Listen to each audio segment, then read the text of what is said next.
The champagne glass slipped the moment Helen hit the floor. It was one of those tiny, ordinary accidents that make the world lurch sideways.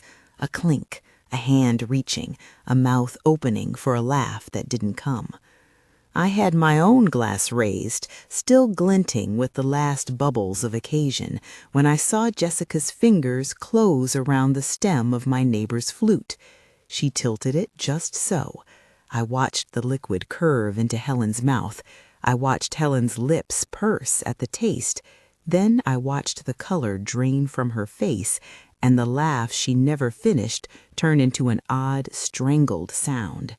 I did not scream. I slid my hand against the rim of my glass and then set it down, like I was a woman who had been taught to set down trouble gently, not hurl it across the room. Around me, people were still laughing at a joke I couldn't hear anymore. Michael stood beside me with his arm around my shoulder, smiling in that practiced filial way he'd always used in photographs. I could feel the smile in his bones, like a thin, warm weight. Jessica stayed where she was, hands steady, mouth the practiced curve of a woman who knew exactly when to look shocked and when to look consoling. It was, in the moment, the small surgical choice that kept the rest of my life intact. I watched. If you like true stories like this, subscribe. I promise to tell them plainly. We had been celebrating for reasons that, until that evening, felt clean and final.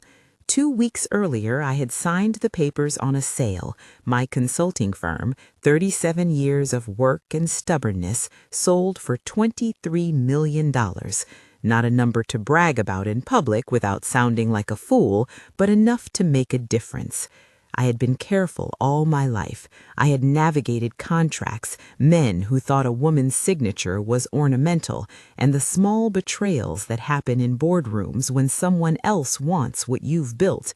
I had made more than money. I had made dignity. At 70, I meant to spend what remained of my energy on good books, my roses, and my granddaughter. The party was at my house, because I liked my house and the people who knew how to behave inside it. It was late spring. The terrace doors were open to the garden. The roses were still stubborn with buds that refused to bloom. Inside, linen napkins, low electric candles, the kind of small orchestra you hired to play your song rather than the top 40. My guest list was short by choice. Michael, his wife Jessica, Emma, of course, my granddaughter in a dress that insisted she was older than her years, Helen Peterson, Jessica's mother, David Hartwell, my attorney of 3 decades, and a handful of neighbors who had been clients once and friends later. Jessica had been a dazzling presence at the firm's other events, an efficient smile, a vocabulary sharpened on corporate mixers. When Michael introduced her to me 12 years ago, she had confidence in the sort of way that made it clear she had been raised to be believed. She was practical, decisive. She wore a thin gold bracelet that chimed when she gestured. When people offer you that level of polish, you either trust them or you don't. I had trusted her because Michael's trust had bled into mine the same way love makes you borrow someone's taste in furniture. He wanted her near. He had always wanted someone who could make him look sound. We toasted the sale, faint applause, champagne that seemed more celebratory than usual, and I remember thinking, in the brief silence of the glass against my lips, that this was how it should look. A woman who'd fought for her own place, finally allowed to be celebrated in her own home. Little did I know that the aroma of success would be sharp enough to attract hunger from inside the walls.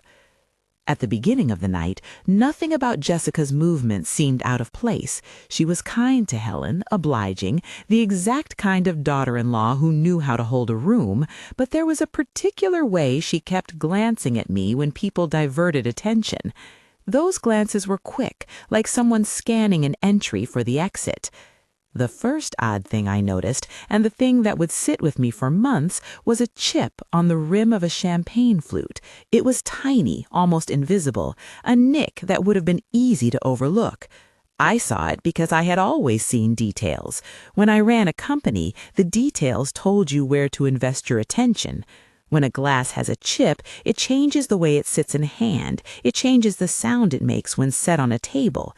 My eyes caught the glint. Then I watched Jessica reach for that same glass, and I watched her fingers close around the stem with an ease that had nothing to do with accident. She held a thin porcelain vial in her other hand, porcelain, white, like a stilted little bone. She turned it as if she were about to sprinkle sugar on a cake. She did not pour sugar.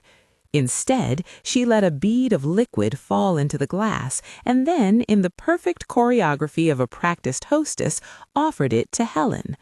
I remember hearing myself think, if she wanted to hurt me, why not do it to my glass? Why did she reach for the chipped one?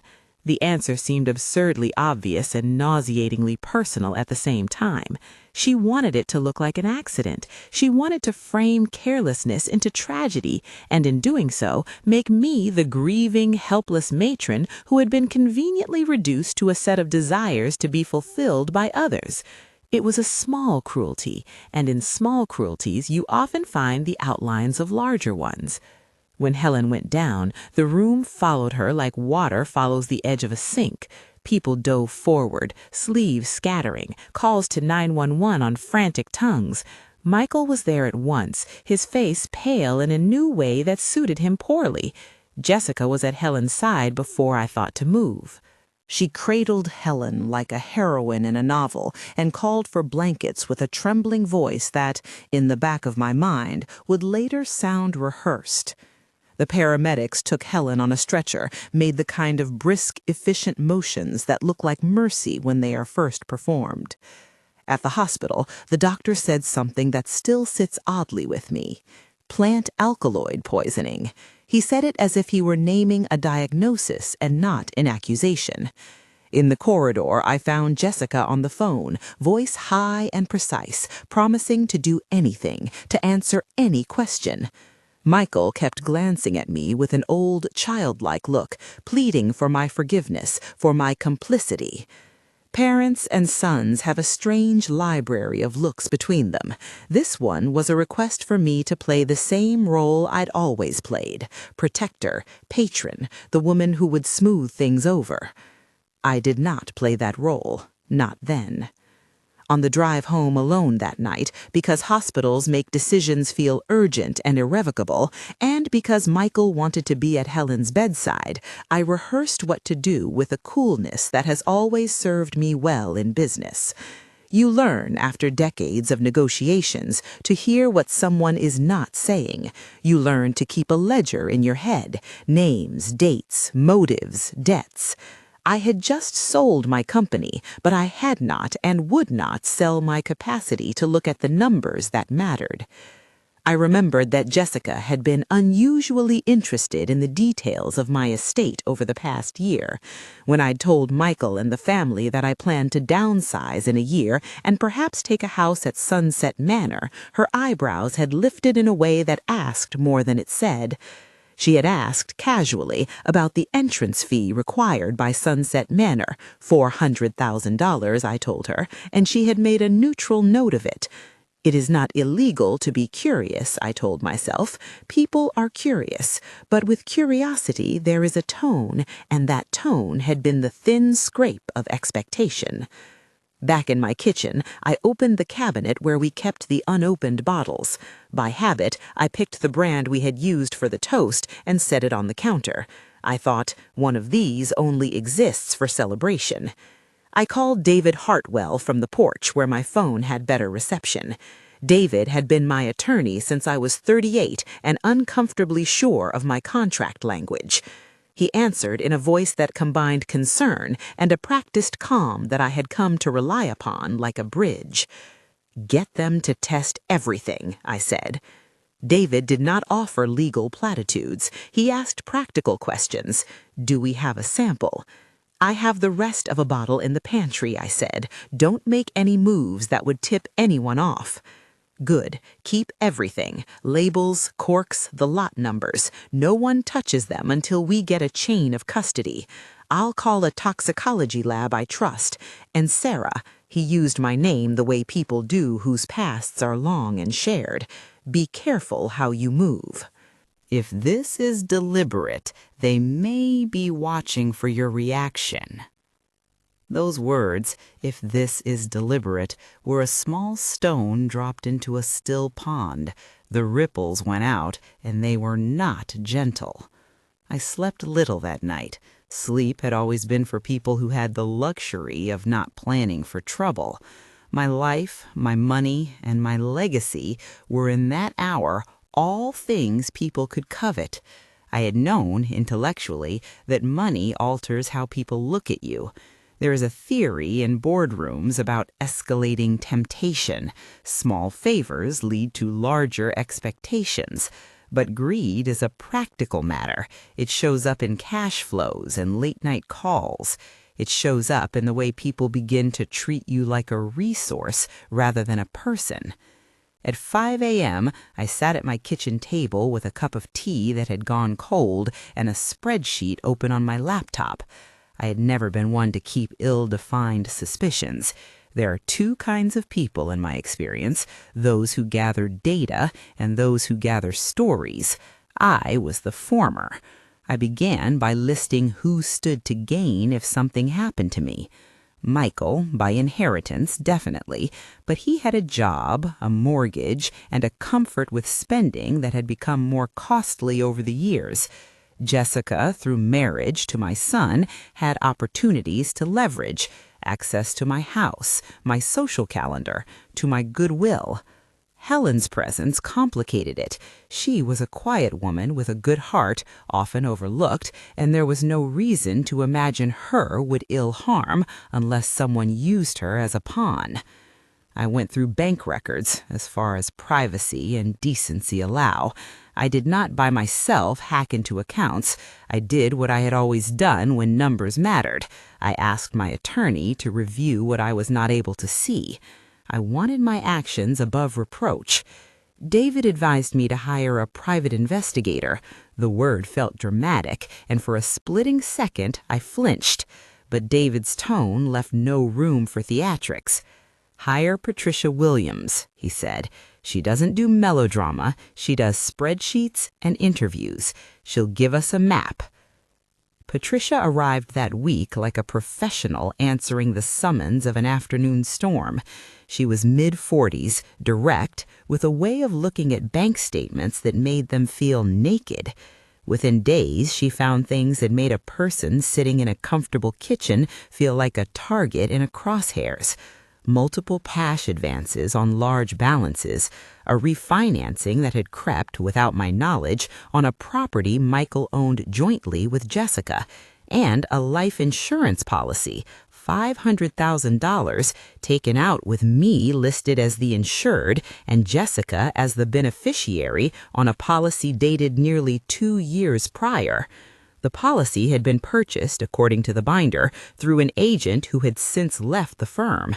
Why you insure a parent for the benefit of a daughter-in-law is a question that in any decent household should at least get you a rumor and a raised eyebrow. "Did you sign anything?" Patricia asked me one morning, her fingers steepled like a judge's. There was no judgment in her voice. There was only the kind of curiosity that solves small puzzles.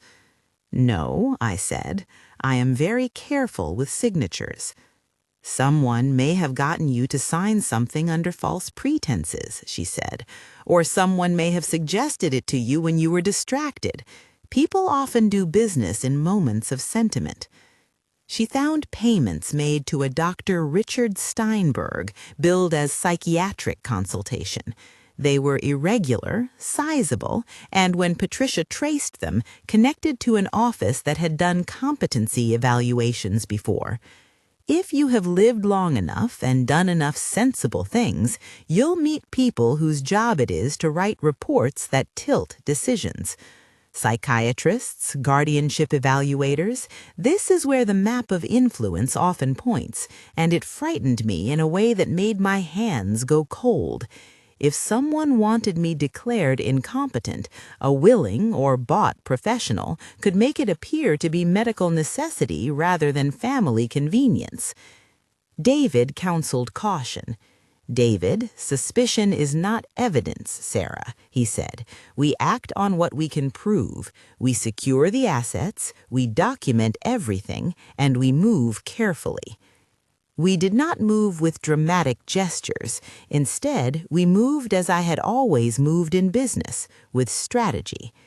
David prepared an emergency set of documents, an updated trust that limited any single person's power over my decisions, and a provision that required dual signatures for any transfer above a threshold that would have caught any unusual attempt to access funds. He advised upgrading the security system. Cameras at certain angles, logs on the doors. These were small indignities to my household privacy, but they were necessary ones. One of the first things Patricia did was to start a timeline. It read like a short book of motive. Late-night charges at expensive restaurants, a loan taken out for a remodel of Michael and Jessica's home, a pattern of borrowed sums repaid late, if at all. There were also strings that did not yet tie, a payment to a company that arranged expedited Medicaid transitions, odd for a couple far from needing it, and a series of calls between Jessica and an insurance broker in the months before my sale closed. The picture was not complete, and I am not the sort of woman who leaps to a verdict without evidence, but enough pieces were there to become a portrait. There were also the soft, human things that made me ache. Emma, my granddaughter, was there like a bright pin stuck into my dignity. She was 10 the night of the party, wearing a dress with sequins that flashed in the fairy lights. She loved to read and to argue points with the ferocity of a lawyer in training. She had been the child I dreamed would be a keeper of more than our name. She was the reason I'd spent decades ensuring there would be room for real choices in her life. When she put her small hand into mine in the days after the hospital, she was frightened in the way children are frightened when the adults around them begin to look different. That frightened me more than anything. Helen came home from the hospital a week later with soft bruises around her wrists and a patient, bewildered look. She had no memory of the events in fine detail, just a fog where a life had been, and she was grateful in the way older women can be grateful for things you suspect they did not understand. Her voice, when she thanked me for my vigil, made my own chest feel like a clenched fist. I had watched the moment she went down, and I had watched Jessica tilt a vial into a glass. To Helen, kill or be killed had the sugar coating of fate. To me, that tilt was betrayal. Jessica's performance after the hospital was impeccable. She visited daily, brought bowls of soup, smiled with the ease of a woman who had rehearsed grief. People believed her. That is how theater works in families. The person who acts grief will often be believed more readily than the one who insists on facts. One night, after a meeting with David, where we went over the lab's initial technical language, plant alkaloid consistent with oleander, I found myself staring at the roses in the dark. They were not yet in bloom, but they had survived another winter. My neighbor's house was lit and quiet and normal. The normalcy around me had the absurd sound of a clock continuing to run while the hands inside it had been smashed. This is the part of the story where I have to tell you I felt a strange, clear anger. Not the kind that burns hot and impulsive. It was the kind that aligns you behind a plan. When you have made a life by seeing deals through and seeing the fallacies exposed, you do not flinch at the ugliness of human greed. You catalog it and then move to counter it. In the weeks that followed the hospital stay and the lab report, we did what you do when you are trying to keep your life from being rearranged in a single evening. David rewrote the trust, restrictions, co-signatures, amendments that made it harder for a single actor to extract large sums. Patricia continued to map finances. We put a camera discreetly in the foyer. Records of comings and goings became a quiet sword. I spent evenings with Helen in her kitchen, learning the soft history of the woman who had once been the mother of my son's wife, and who, by accident or design, had been the victim in a house that had just shown me the teeth of betrayal. There were moments, terrible and human, where I felt the tug of nuance. Michael came to me once with tears, a flurry of texts and apologies, and the kind of explanations that smell like proximity. She wouldn't do that, he told me. He wanted me to believe that the woman he loved could not have been the hand at the glass.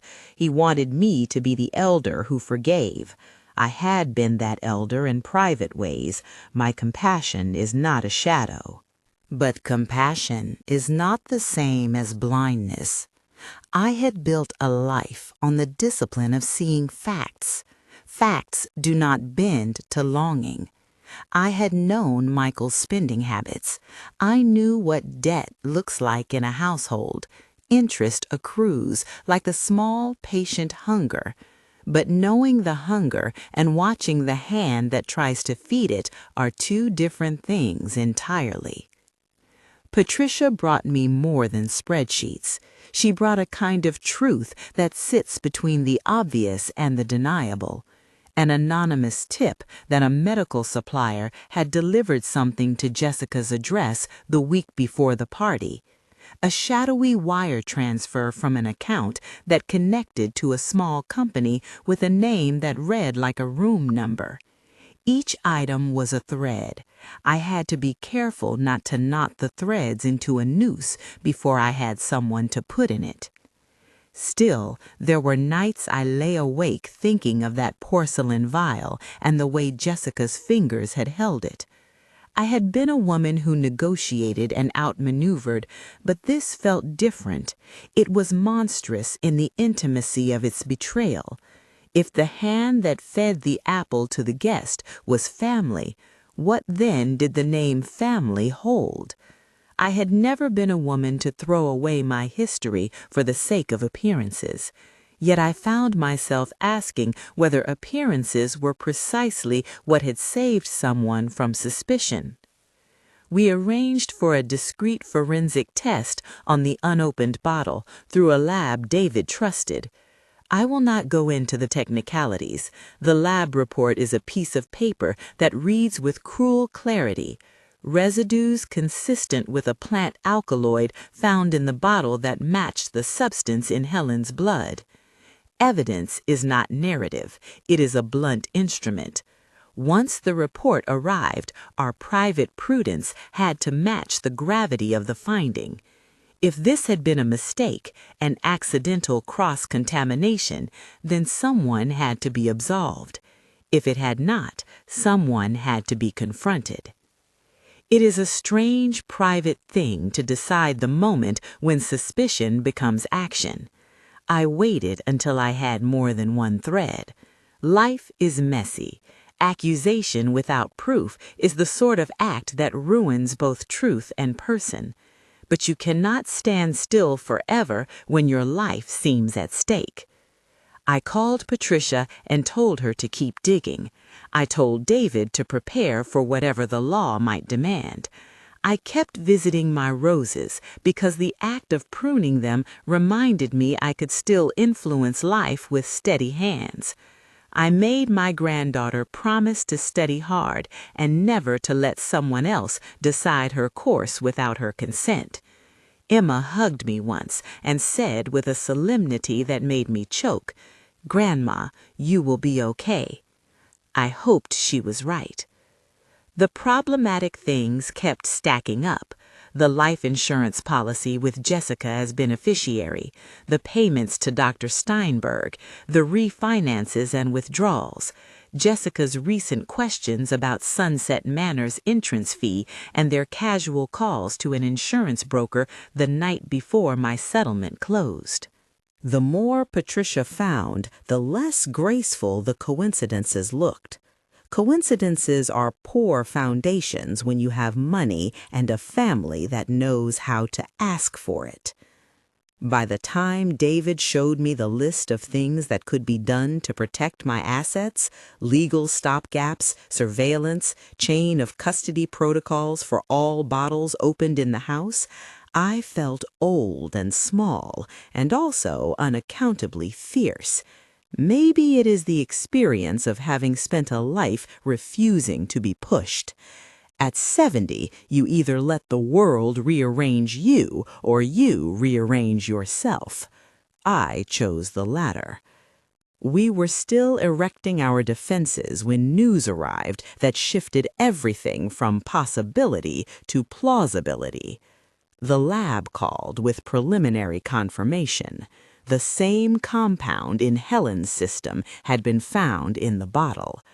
I remember sitting very still while David, his voice a neutral instrument, read the sentence. "We need to involve the police," he said. I had never imagined my house would host police interviews. I had never imagined that the woman who had been at my side for years, my son's partner, was someone I might have to accuse. I had not dreamed that the most intimate evil, an attempt to turn a dinner into a death, could be so domestic in its hand. When Detective Lisa Morrison came to the house, she did not bring theater. She brought a quiet competence that felt both invasive and necessary. She asked for what evidence we had. She recognized the signatures of a case that might have been simple had it been accidental. We offered her the unopened bottle, the corks, the event guest list, the security footage, which by then had been cleaned and cataloged by Patricia, and notes of the lab report. I did not take any pleasure in seeing Jessica led through questions. There is a complexity to breaking things apart that leaves everyone with scraps. Michael's face the day Detective Morrison asked him to come in and speak was a small map of regret and confusion. He stammered, then explained, then tried to argue. I watched him and felt the old bond of mother and son fold into something new and brittle. For now, all I could do was watch the process that I had set in motion. I had sold a company for my independence. I had expected to spend this new chapter gardening, teaching Emma to distinguish roses, not to sit in a hallway marking time while police protocols unfolded. Life is sarcastic in its timing. And yet, through all of this, through the terror of a loved one convulsing on my marble and the cold ledger of motives, I kept returning to the same truth. Being old does not mean being powerless. It means knowing where to put your attention and how to marshal the people and institutions that guard truth. It means learning, sometimes late, that the skill set you used in one part of your life can be adapted to another. The case was not closed. The evidence was gathering like a tide. I had friends who were dismayed and family who were divided. I had an attorney who had been a fixture at my table and a private investigator who had become a kind of confidant. I had a granddaughter who wanted justice and a son who needed a way to see his wife without breaking into shards. What I did have, finally, was the clear feeling that whatever came next would be deliberate, lawful, and unsparing. I would not let sentiment mask malice. I had been prepared in other arenas to make the hard call. This was simply another one. The rest of the story would require patience, cunning, and the kind of stubborn accuracy that had built a life, and perhaps now would save it. The evidence kept coming in like something with its own weather. Detective Morrison moved with the kind of patience that belonged to people who had learned how to let evidence make the case for them. She asked questions I had already rehearsed answering, but hearing them out loud made the facts feel less like private obsessions and more like cold building blocks. Patricia provided the timeline. David supplied the chain of custody paperwork for the bottles and the lab reports, and I sat at the kitchen table watching the slow arithmetic of suspicion harden into a case. There were small vindications that felt absurdly intimate. The tiny chip on the flute, photographed and logged. A credit card receipt from a restaurant 3 towns over at midnight when Michael and Jessica had supposedly been home. A wire transfer that traced through a series of innocuous-sounding shell companies back to an account Jessica controlled. Patricia had been relentless. She was the sort of professional who read motive like weather, pressure systems that would only come together if you were patient enough to notice their wind patterns. For a while, we proceeded in a kind of private choreography. David would call with legal maneuvers that felt both antiseptic and sharp, revisions to the trust, interim safeguards that required 2 signatures for large withdrawals, and immediate freeze options for transfers that looked suspicious. He told me what we needed to do in the language of liability and double-entry bookkeeping. "We are not hiding from them," he said once when I asked whether we should warn Michael or Jessica that we were taking precautions. "We are making it harder for them to act without leaving a very clear trail." There were also strategic pauses. I refused to confront Jessica directly. Confrontation in the raw often makes martyrs of the guilty and cowards of the honest. Besides, the evidence was still being assembled. David and I agreed that the next move would be a careful one, create a situation in which their impulses would reveal themselves without me having to force a confession or perform a melodrama in front of Emma. The plan, as we sketched it, was surgical in its simplicity. We would not bait with lies or illegal subterfuge. Instead, we would set up conditions that looked tempting and feasible to anyone who had begun to treat my assets as inevitable. I would, at the suggestion of David, entertain the idea of moving sooner rather than later to a place I had mentioned in passing, Sunset Manor, a high-end retirement community whose brochure made me laugh at its optimism. It had an entrance fee, the number I had mentioned to Jessica months before. I would let it be known that I might pay it earlier than expected.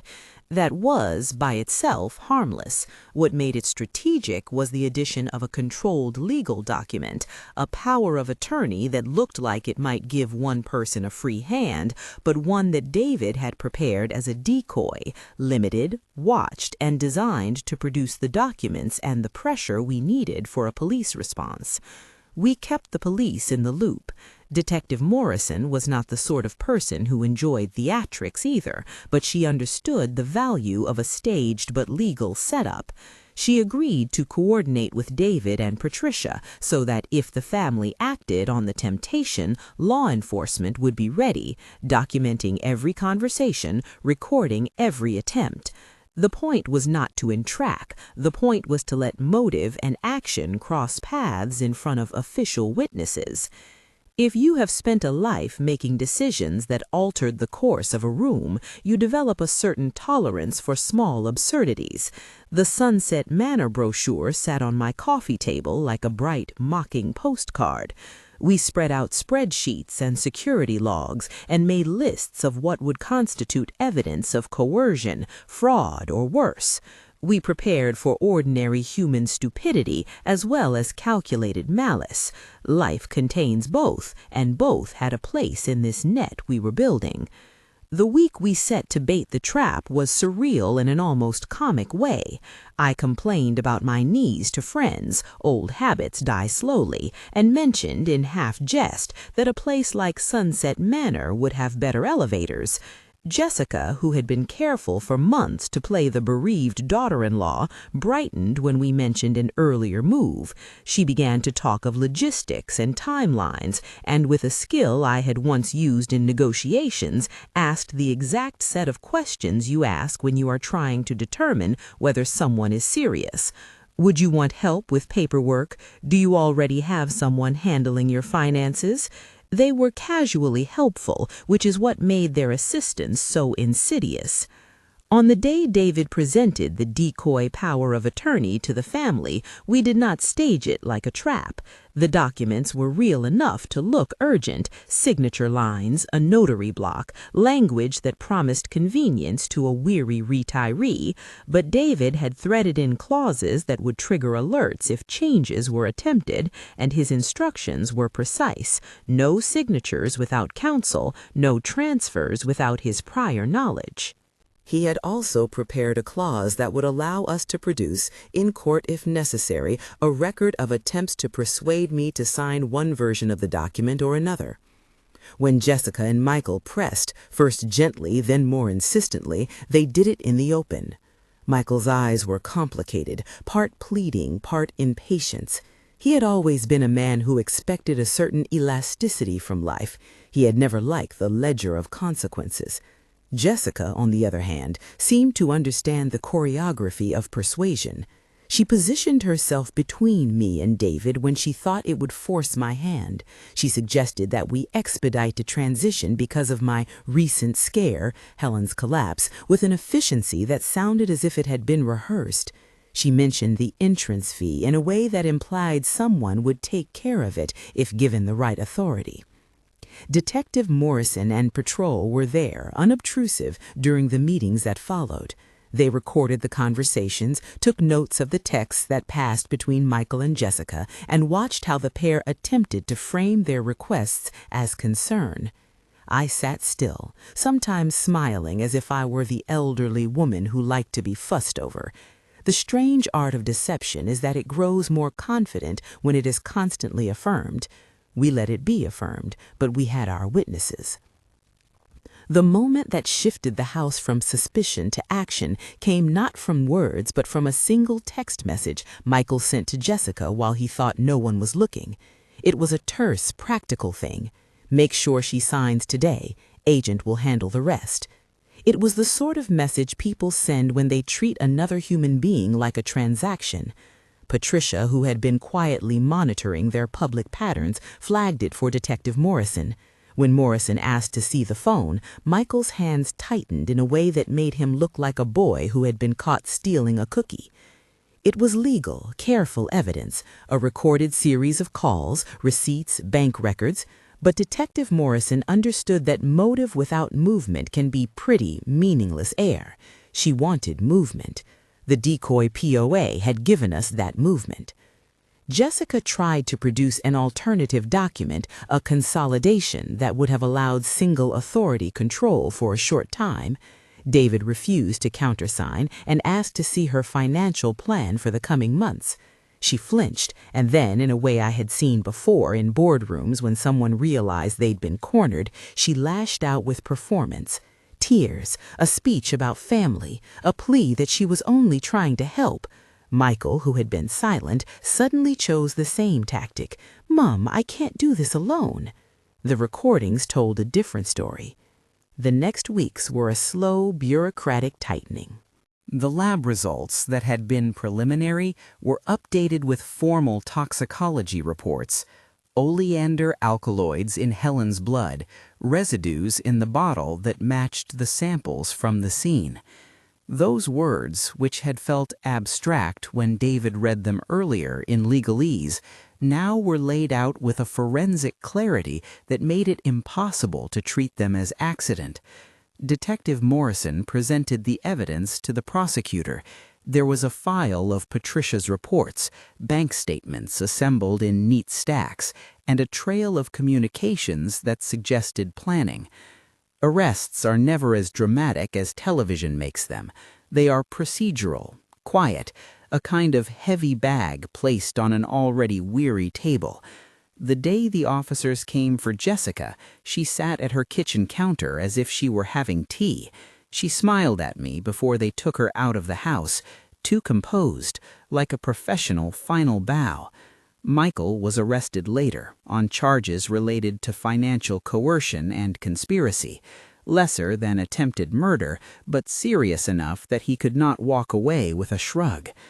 Jessica's arraignment was a public, ugly thing. There were cameras outside the courthouse, and a small cluster of neighbors who had been at the party that night pressed faces to phones, re-watching the same moments over and over. In court, the prosecutor painted the picture in economical, merciless strokes: the bottle, the vial, the life insurance policy, the payments to Dr. Steinberg. The defense, to their credit, leaned on ambiguity and the fogged memory of Helen, on the fact that Helen herself did not remember every detail. They argued, as defendants often do, for the possibility of error, contamination, misinterpretation, coincidence. What I remember most clearly from the trial was not the formal procession of witnesses, but the way ordinary details took on the weight of evidence. The chip in the glass, the seam where a vial's neck had rested in a palm, the receipts that showed small, repeated deposits into accounts that, when you stacked them, formed a ladder up to a $500,000 need. There were moments when the courtroom felt like one of those old, slow machines that tests the tensile strength of a material. With each witness, the things that had once been plausible wore thinner. Helen did not make for a great witness. Her memory was a soft place where things sometimes fell through. She sat in the spectator gallery more than testifying, her hands folded like a woman clasping a piece of fragile china. I went to the stand for a day because I was asked to recount that brief, odd motion at the table, the tilt, the bead of liquid. I said the truth in the blunt way one does when you have practiced telling the truth in business negotiations, clear, precise, unadorned. My voice did not shake. I was not there to shout. I was there to state what I had seen. David paced our options carefully. He told me, in quiet moments, that the case would hinge on whether the jury could be persuaded beyond a reasonable doubt that Jessica had intended harm. He explained, as lawyers must, that intention is a tricky thing to prove on its own. We relied on the accumulation of motive, opportunity, and the forensic note. It was not dramatic. No single piece of evidence was enough, but together they made a net.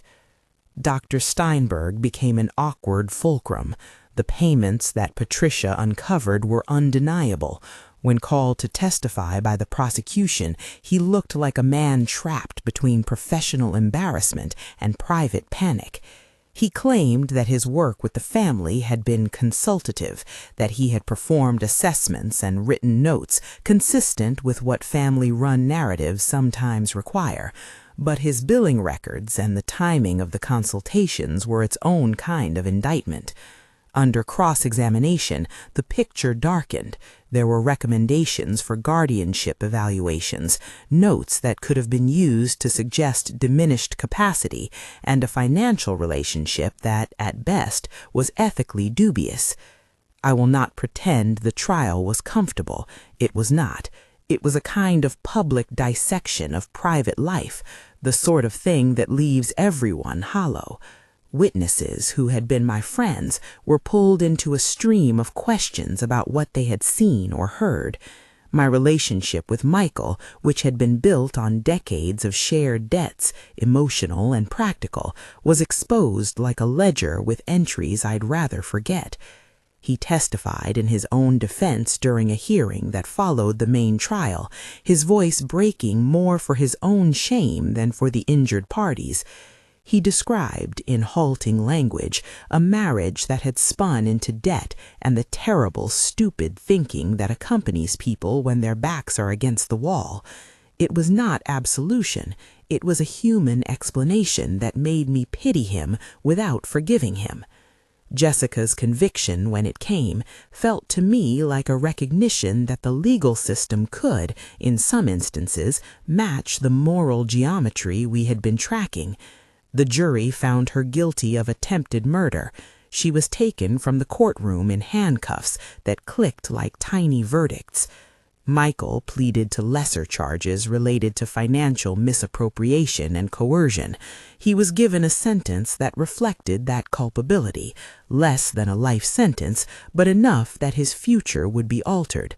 Neither of these changes returned Helen's lost week or erased the months of doubt and betrayal, but they created a public reckoning. There were other consequences that did not fit in legal language. Families unspool in odd patterns.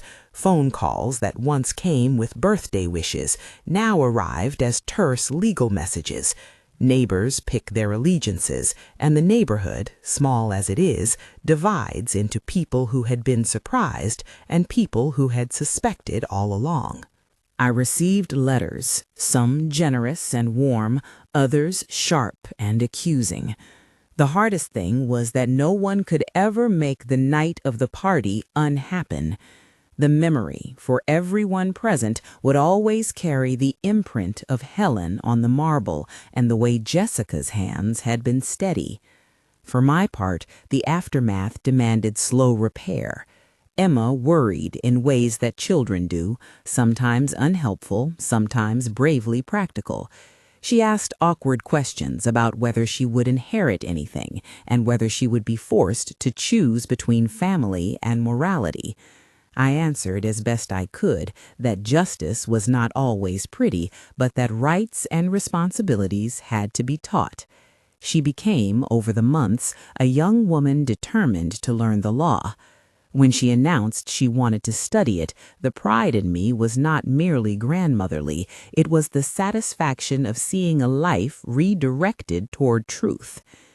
Helen recovered in small, measurable ways. Her memory remained spotty, but she was cheerful in her bewilderment. She liked to talk about the postcards I sent her and the flowers on her windowsill. In private, she would sometimes reach for my hand and say, with an old reserve, "You saved me." The words were clumsy and beautiful. They did not mean she had remembered the tilt of the vial. They meant that in a life of small comforts, someone had chosen to protect her. There were other, quieter battles. Dr. Steinberg faced professional scrutiny. The licensing board opened a review. I did not attend their hearings, but I watched through David's occasional notes as the professional had to account for the ethics of his work. His fate, in the eyes of the public, was mixed. There were whispers that he had been careless, others that he had simply been a consultant in a family crisis. But my main concern was to ensure that his actions could not be used again to manufacture an argument for someone's incompetence. I had to rebuild routines that betrayed nothing of the angst beneath them. I pruned my roses often with the same meticulous attention I used to apply to contracts. I took Emma to the market and taught her how to haggle politely, because those are the small lessons that make a lifetime of independence possible. I re-engaged my security, and David ensured the trust had ironclad provisions, close signatures, oversight, and an executor I trusted implicitly.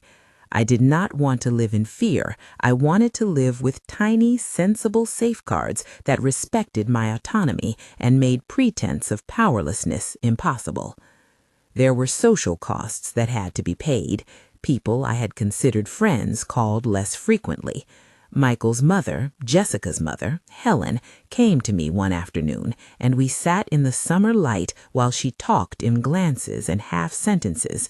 She was an odd mixture of defensiveness and relief.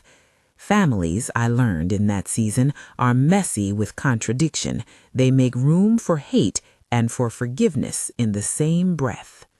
I listened to her and told her plainly that I understood her pain, but could not condone what had been done. Jessica wrote letters from prison at first. She apologized in certain phrases that always make the heart do foolish things, phrases that sound like contrition but sometimes feel like an attempt to keep a line open. Michael sent notes asking for one more chance. I replied to none of them for a long time. Sometimes silence itself is a boundary that must be preserved. Eventually, Michael called and asked to meet. He came to my garden, and we sat on the bench that had once been his favorite spot as a child. He did not beg, he did not make excuses so much as tell me he was sorry in a way that admitted he had been weak. I listened. He left with dignity intact, but a life diminished in ways only he would reckon with fully. There was a legal aftermath, too, civil suits, filings, the slow, rational accounting that follows criminal convictions. I did what was necessary to protect my assets and to ensure that Emma's future would be secure. David recommended a series of guardianships and educational funds. We set aside money for law school if she chose that path. There was no gloating in these acts. They were the work of a woman who had seen how fragile the scaffolding of a life can be and wanted to make sure the next generation had sturdier beams. The thing that surprised me about recovery was not the anger. Anger stayed, a certain ember that warmed my resolve, but the surprising tenderness that reemerged in places I had not expected. Helen and I would sit by the window, teacups in hand, watching the birds. She would offer small observations about the neighbor's dog, about the way the light fell on a lilac, and sometimes she would forget and then find a phrase of gratitude that landed like a blessing. Emma grew into a young woman who argued with the civil patience of someone who felt she had to right wrongs not just for herself, but for anyone who might be taken advantage of. I visited the prison once because I believe there is a sliver of honesty owed by those who have been hurt to the hurtful. I sat across from Jessica behind glass. She looked older than I had last seen her, and older in a way that made my heart ache in a complicated, non-sentimental way. She asked, quietly, about Helen. She asked about Emma. She did not ask about the bottle. She asked, oddly enough, whether I forgave her. Forgiveness is a box with complicated hinges.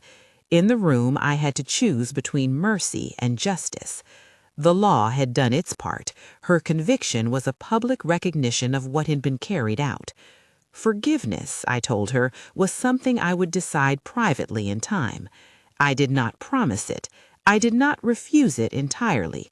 I said instead what felt truest, that I hoped if she had any capacity for it, that she would use the time to reckon with why she had chosen the things she had. The months folded into years in the way that seasons do.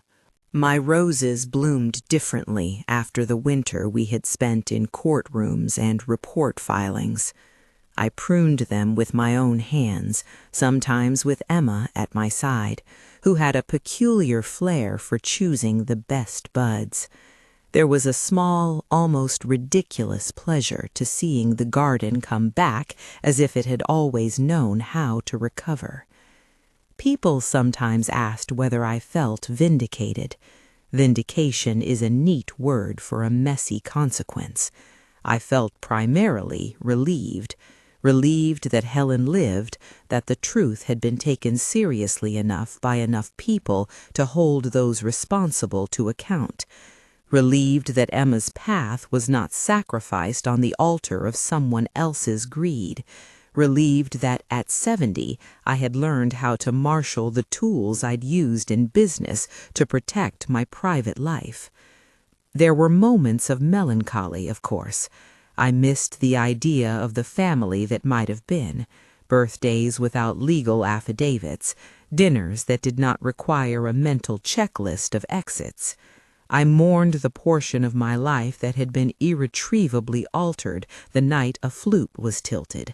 But mourning does not preclude action. I found new pleasures, small trips with Emma, a book club that invited me to think about poems I had never read, and the strange, comforting knowledge that a life well run can adapt to the cruelties of luck. Years after the trial, when someone asks me what I learned, I say this plainly. Being old is not synonymous with being powerless. It means you know what tools you have and how to use them. It means you have the experience to see the slow arc of motive and the patience to let a case be built around facts, not fury. It means you can be both tender and guarded. It means you can prune a rose without hating the whole bush. I did not want to spend the rest of my days cataloging the ways people can betray each other. I wanted, and wanted deeply, to teach Emma how to live so that betrayal would be less likely to find her on the wrong side of a ledger. I enrolled her in an internship with David the summer after graduation and watched her discover the language of contracts and rights. She took to it with a fervor that made me laugh. She loved the idea that words could hold people to account. The family never normalized in the old, comfortable way. There were distances that were never closed and conversations that never resumed. I sometimes think that is the right order of things. You make room for someone to be part of your life again, but you do not erase the past. The roses remain pruned. The house has added security cameras that sit like small, uninterested sentries. They are not symbols of paranoia as much as they are a record. This is what happened here, and we will not pretend otherwise. On a late summer afternoon, Helen and I sat on the terrace, the sun soft, the roses in a reckless blush. Emma brought out lemonade that tasted of too much sugar and laughter. We watched a pair of sparrows fight over a crumb and let the small urgencies of life be enough. Helen took my hand, and for a moment the whole story, the party, the vial, the hospital corridors, the courtroom, felt like something contained in a closed book on the shelf, not erased, but contained. "I am sorry," Helen said then, surprising in her clarity. For what?" I asked, though I suspected. "For being in the wrong place at the wrong time," she said. Her voice was simple and untheatrical, "and for the trouble I caused." Her apology was more a reflection of the way aging can make people small and large at once. I squeezed her hand and told her she was forgiven, which was true in the specific domestic way one forgives a guest who has been sick in your home. I did not promise the larger absolution that might make listless water out of our history. Forgiveness in that register belongs to a quieter place. There were, inevitably, moments when the old sharp humor I had kept for boardrooms returned. I would tell Emma with equal parts jest and sincerity that the best security measure was probably learning to argue better than the people who wanted your things. She would roll her eyes and then argue back so well it made me proud in a way that had nothing to do with law. If you asked me whether I feared getting older after what happened, I would say yes and no. Fear is an honest emotion, and it lives alongside resilience. You cannot make yourself younger by force, but you can prepare your life so that your choices are still your own. That was the lesson I had to relearn the hard way. When the legal dust settled and people asked about consequences, I gave them the simple report. Jessica had been convicted of attempted murder and would serve time. Michael had accepted responsibility for his role in the financial misdeeds and faced penalties that would reshape his life. Dr. Steinberg's professional fate had been reviewed by his board. Disciplinary measures followed, in a manner I prefer not to recount in detail here. and the life insurance policy was rescinded as a result of the court's findings. Those are the public lines. The private ones are what remained. A house of roses, a granddaughter who would study law, and a woman who had made sure that when people reached for what was hers, they found a hand that knew how to protect a life without becoming monstrous. I tell this story not to be triumphant, but to be precise. The night my retirement party became a crime scene was the night I learned that the skills you honed in one life, attention to detail, a stubbornness about fairness, can be used to protect another. I tell it because there will always be people who look at the old and see an easy feast. I tell it because there will be families wrestling with pretense and affection and the slow, corrosive logic of entitlement. If there is one concrete piece of advice I would give, a modest and practical one, it is this: do not let sentiment be your only document. Make your intentions clear on paper. Have counsel you trust. Keep a ledger of financial gifts. These are not romantic things. They are tools. Use them. Use them as I did, not to build walls, but to ensure that when someone reaches for your life, they reach through glass that breaks under scrutiny. Emma is now in law school. She argues in a voice that is both compassionate and uncompromising. She visits Helen and brings her notes on constitutional law with the sort of fervor that is both adorable and terrifying. I watch her and think about how the arc of this story might bend the other way for the next generation, toward truth, toward a skepticism that is not cynicism, but rather a disciplined care for the vulnerable. Sometimes people ask whether I would do anything differently. I think about screaming the night of the party, calling Jessica out, demanding an explanation. I think about how easy and theatrical that would have been, and lethal. I think about how the decision to watch, to let the little thing happen while I gathered the pieces, was cold and perhaps the only way to save more than my money. It is a choice I do not make lightly when I recount it, but it is one I do not regret. My roses are in bloom as I say this. They are a riot of color against the gray of age, and I tend them with hands that have known both contracts and convulsions. I plant new roses in honor of the parts of life that persist: curiosity, resolve, and the stubborn belief that no one is entitled to another's liberty. I have scars, as we all do, but I also have a ledger that proves I tried to do the sensible thing, to gather facts, to involve the right people, and to stand up for myself without becoming what I had fought against for so long. If this story touches you, or if you have your own to tell about betrayal, about protection, about growing old with dignity, please share it in the comments. We build a community of attention when we tell the hard things plainly. And remember this: age is not a crime of weakness. It is, often, the moment you have the clearest understanding of how to guard the life you've made.